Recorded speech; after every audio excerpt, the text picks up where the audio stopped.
So, a very warm good morning, friends.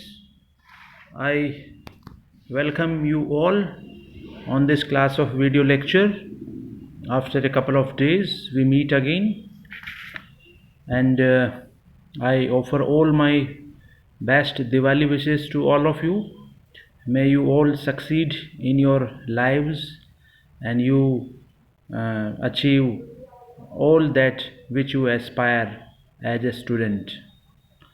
So, friends, this is BA Part 1 English Literature, and we have been completing some of the poems prescribed in our syllabi.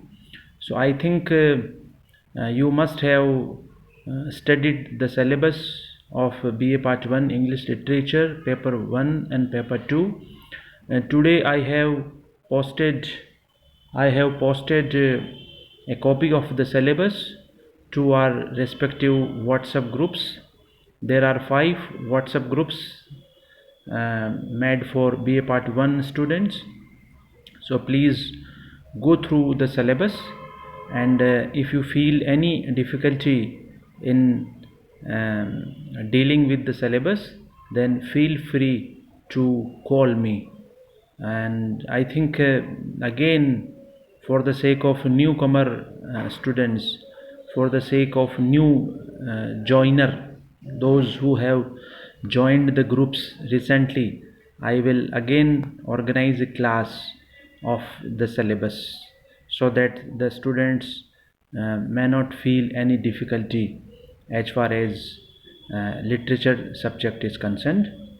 So, friends, apart from the poems prescribed in BA Part 1, there are some 10 to 12 poems taken from neoclassical era, from the metaphysical school of literature, from Renaissance.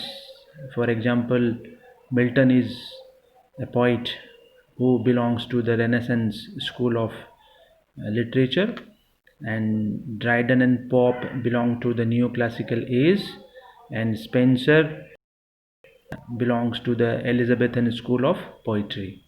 So these are the periods of literature, these are the moments of literature, and for the sake of deep study, for the sake of wide study, you people are supposed to go through a very famous book on the periods of English literature, that is an outline history of English literature written by W.H. Hudson. I again repeat the name of the book. This is a very milestone work on history of English literature, a very concise book. In a very precise way the book has been written.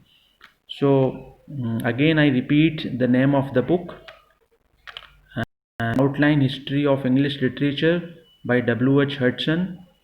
And friends, along with this book, you people are supposed to have one more important book on literary terms and theories, since we go hand in hand with terminologies, terms.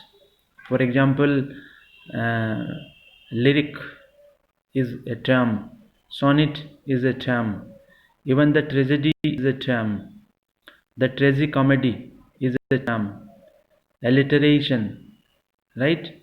Allusions. So there are many terms which are deeply associated with the study of literature. So with literature, we have to be familiar with these popular terms, and questions are asked on terms, and many times you have to identify the terms from the given excerpt, the simile, the metaphor, the alliteration, the hyperbole. There are so many, the ode. So for that you have to keep the book A Glossary of Literary Terms by M.H. Abrams. So these two books are must for you as far as study of English literature is concerned.